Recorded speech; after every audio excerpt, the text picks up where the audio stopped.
We go some Vegemite.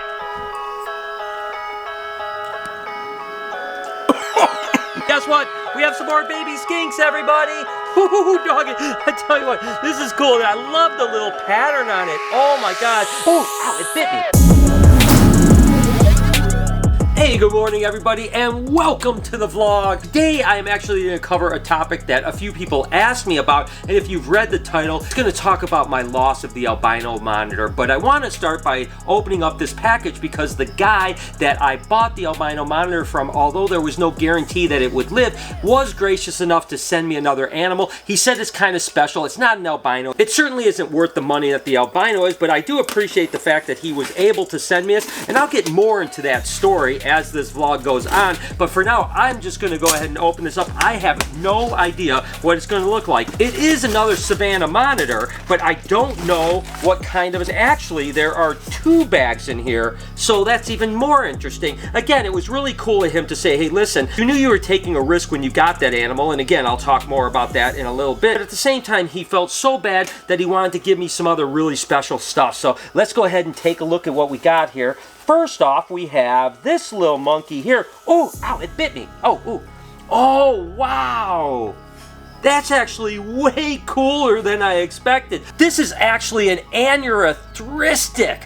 Oh my god, or an axanthic. So it's basically like a silver one. Of course, the opposite of the albino. And I've seen some pictures of these, but that one right there is absolutely gorgeous. I tell you what, I'm super happy with this. So that was cool. I didn't even know he was sending me this. This is so awesome of him to do. Well, let's see what the other one is. So it just kind of takes the sting out a little bit of what happened. It was one of the hardest things that I've ever dealt with, the fact that it was such a short period of time that I had the animal. But let's see what this one is all about here. Let's see. Where you at, little dude? Where you at? Let's see. We'll go ahead, pull this thing out. Okay, so this again is another Savannah Monitor. So he did send me two Savannah Monitors, and it appears that this one is kind of like maybe a hypomelanistic Savannah Monitor. And if you notice with these guys here, their tongues are flicking, they're super alert, they're really kind of lively. Remember when I got the albino, it was almost the same size as this, but it wasn't flickering its tongue, it wasn't moving around. As a matter of fact, this little aneurystic or axanthic here actually bit me when I went into the bag, so they're definitely pretty feisty. That is a good sign, so I am definitely super excited about this. And again, this one is definitely a very different kind of hypo-ish, almost has like a purplish look to it, which is really interesting. And then this, of course, is lacking the yellow pigment, making it axanthic. So these two are absolutely amazing, and although nothing is going to take away the entire pain of losing that albino, this is certainly an awesome thing that my friend did to send me these. Let's go ahead, check some eggs, see what's going on, and then I'll get into the story of how this whole thing happened. But before I get into kind of the story behind the whole albino monitor thing, I did want to show you something that's really exciting. Our first baby snakes are hatching right now. That's right, take a look at these cute little monkeys right here. Oh my gosh, look at those. I mean, unbelievable. These are actually children's pythons. That's right, they're Antracia childreni from Australia, a pygmy python, one of the smallest pythons in the world. Of course, the Antracia are comprised of anthill pythons, children's pythons, Stimson's pythons, and spotted pythons. And a lot of people think because they're small like this, that's why they must be called a children's python, right? Because they must be good for children. The truth is, they really are good for children. They're actually named after John George Children, who was a 19th century zoologist, not because they're good for children, although they are a really great starter snake. Oftentimes in Australia, when people are getting their first snakes, because they can't import corn snakes and ball pythons, people will say, get a children's or a spotted python because they're nice, small, they're very placid, and they're really easy to care for. So how exciting is that? The first baby snakes hatched at BHB this year. I try not to really talk about business a lot and money and so on like that, but I thought that you guys would want to know. I had a bunch of people really ask me what went down with the albino monitor, and I thought it might be a good opportunity for me to just kind of share the entire experience. First off, it came out of West Africa, was imported from a friend of mine, and then ultimately sold to me. Now, when you're buying animals out of a country like Ghana, Togo, Benin, and West Africa, there is no guarantee. So it's not like you're buying something from BHB Reptiles where if something happened to it, we would replace the animal or refund your money. In this case, you're really taking a big risk. And of course, my friend was importing, he was making some money on it, but the lion's share of the money was actually being paid to the trapper over in Africa that actually had the little baby albino Savannah. I'm going to be completely transparent with you guys. I paid about $10,000 for the animal. And that's right, it lasted about 24 hours. That was it. Obviously, I contacted my friend. I wasn't expecting him to refund my money because, again, he couldn't take the hit on something that he basically was just making a little bit of money on. What he did was two things. Number one, he gave me the money back that he made on the deal. And number two, he promised me the babies that he just sent me. He said he was going to send me one really cool one. Turns out he sent me two really cool ones. But that's kind of how this whole situation works, right? Is that when you get a new animal from a place like West Africa, you take the risk. We were really kind of pioneering the ball python thing for so many years, and there were times where we were spending huge money on mutation ball pythons. Not only were we not guaranteed that they would arrive alive or live afterwards, but we also weren't guaranteed that they were going to be proven genetic. There was a ball python called the Viper ball python that I bought for $70,000. The animal lived and thrived. As a matter of fact, I ended up selling it off years later for a few $100s. I paid 70 grand for the animal, raised it up, bred it, raised its babies up, bred them back, did all kinds of things, and it turned out to not be genetic. It was a really cool looking snake, but it turned out to not be genetic. So that's just the risk that you take. So I really don't like to talk about that part of the business because I don't like to really attach monetary value to animals as much as I can. I mean, for me, that animal was just going to be a part of the Reptarium where it was going to educate people. It was going to make people excited. I was going to be able to pull it out and let kids hold it because Savannah monitors are such great animals. And I could tell them, like, this is the only one in the world. How cool is that? And I knew that that would be really amazing. So it wasn't an investment for me,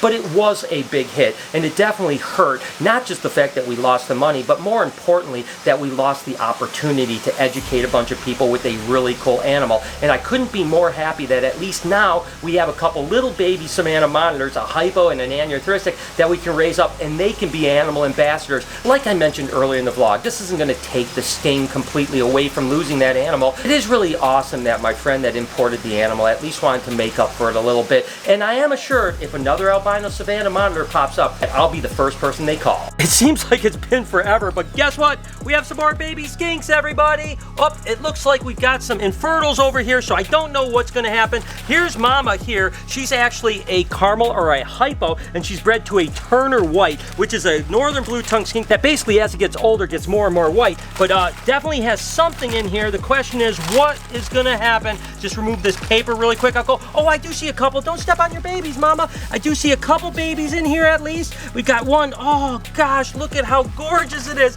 Ooh, doggy. I tell you what, this is cool. I love the little pattern on it. Oh, my God. That is going to be a beaut. So we'll set him over there. We definitely have a second one. Look at this, another feisty little monkey here. We've got two at least. Let's hope there's some more. Come on, Mama. I hope you had some more. Let's see. Oh, Mama's not happy either, is she? Wow, okay, she had a couple infertils over here. I don't know if there's any more babies. Is there just two babies in this whole litter? There's a lot of paper in here to go through. So we'll have to see. But that might be it, guys. That would be such a small litter of babies. Again, there's some infertile, so that makes sense. But gosh, it just seems like there should be more babies than two. I tell you what, guys, it appears that that is it. It appears that there's only two babies. Mama, that was a really small litter. Looks like these are the only two ones for this whole thing. That's a little bit disappointing. I mean, she wasn't a big girl by any means, but gosh, two babies and a few infertils, that's really weird. But sometimes these guys will have babies hours after I find them. Even though these look like they've been around for a little bit, there's a chance she still might have babies. So we'll come back probably later today or even tomorrow, and who knows, we might find a couple more babies. Regardless, I'm just happy we've got any ones, and they are certainly beautiful. And just kind of wrapping up the whole albino Savannah thing, you know what? I've been taking these risks for the entire time I've been doing animals, and honestly, if an opportunity comes up like that again, I'm going to probably take that risk. And I realize some people think I'm silly for doing it, but that's how we've actually acquired so many amazing animals. I didn't get a lot of these animals with the safety net of something going wrong. I've just taken the risk, and most of the time, it does work out. So just because you fail once doesn't mean you have to give up trying. Only one Colubrid clutch today, which some people might think is good because I know a handful of people are going like, okay, Brian, I'm getting a little bored of snake eggs, but I'll be honest with you, I'm never bored of snake eggs. I mean, I could could do this every day. I'm always excited about it. So I hope that you guys are hanging in there. And we are getting to the end of the first clutches when it comes to Colubrids. We will have some second clutches. And again, we have a lot of ball python eggs and stuff like that. But nevertheless, this is a beautiful Nelson's milk snake. And I want to check her a little bit better than I did the last one. Make sure she's in good shape, and she certainly is. We'll go ahead, get some water in with her, get her all set up. And you can see, just like that albino Nelson's from the other day, they're really elongated eggs. You can see how they're kind of like that. And again, the same thing as that albino from the other day. The end looks all folded like that. That's just a Nelson's milk snake thing. And sometimes Sinaloans will do the same. Sometimes they'll be perfect, but again, you see a little fold in that one. That's just the way it goes. We're going to set that egg in there. Looks like 3 beautiful eggs, no slugs, so that is absolutely incredible. She was bred to an albino. She's a het albino, so theoretically half of these should be albino. We could get 2 albinos, we could get 3 albinos, we could get no albinos, because that's the way it goes. We are very close to starting to hatch ball pythons as well, so it's starting to heat up here, not only on the egg production side, but also on the baby side. Interestingly enough, there's no ball python clutches today. We have a whole bunch of females that are coming up really quick, so I have a feeling that in the next couple days we'll have a bunch more. But as for today, that's it for production. We got a couple skinks, we got 1 clutch of Colubrid, so not exactly the biggest day we've had this year, but hey, that's all part of the ride. Eric, I have something for you, man. What do you got? Have you ever heard of this? You know what? Oh, Vegemite, man. Oh yeah, look at that. My dad used to eat something like this. I don't know, man.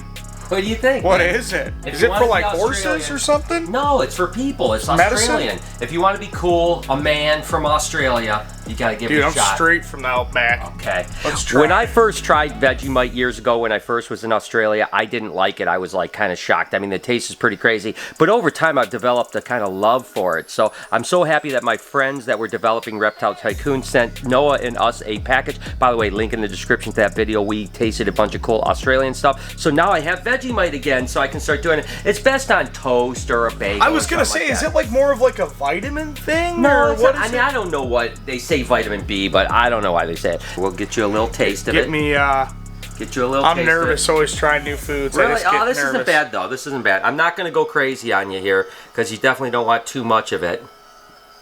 I mean, do you eat this stuff? It looks like axle grease. Look at that. I love it, dude. I seriously do. But it's definitely, it's a weird taste. So, you ready? Here we go, some Vegemite.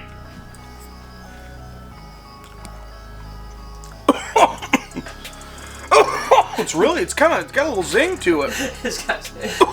What do you think, man? I don't like it. You don't like it? It's kind of weird. It tastes good and then bad. Like the flavors are going up.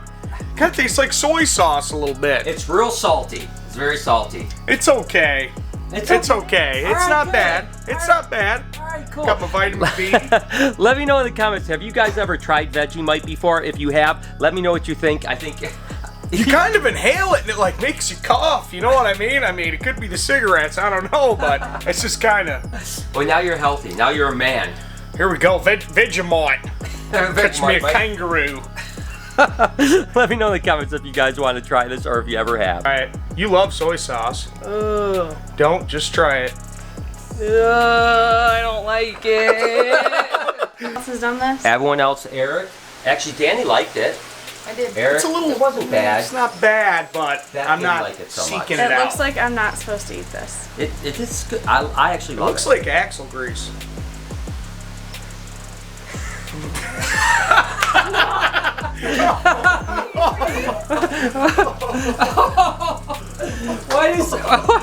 It's crazy. Dude, it has like a gasoline taste, like it makes you cough, right? It's like, Didn't like it? That was like salty and sour and All right, well, I think we have a mixed bag. Some people seem to like it, others don't. Take you guys on a quick walk around the Reptarium. It's going absolutely great here. You know, the crew is doing a great job of keeping the animals happy and healthy. They're all doing really well. Casper over here is in his water after eating a big meal yesterday. Of course, Pickles just shed, looking absolutely gorgeous. I absolutely love it. Oh, listen. Did you hear that? That's the white tree frogs. I love it. The misters just went off, so when the misters go off, oftentimes those guys will chirp. Lucy over there, she is doing really well. So things are going really well over at the Reptarium. I mean, here's my buddy Nova here. I don't want you guys to think that I've abandoned the Reptarium because I'm spending a ton of time over here. I'm just filming a lot more at BHB because it's a little bit more exciting over here, and I don't want you guys getting bored with the content same old over here at the Reptarium. Regardless, we are still having a great time, and I hope that you enjoyed this vlog because there was a lot going on today, right? Regardless, I'm gonna go ahead and end it here. Wish you guys an amazing day. Tell you I love you. You are very special people, and your support means the world to me. Be kind to someone, and I promise I will see you guys tomorrow.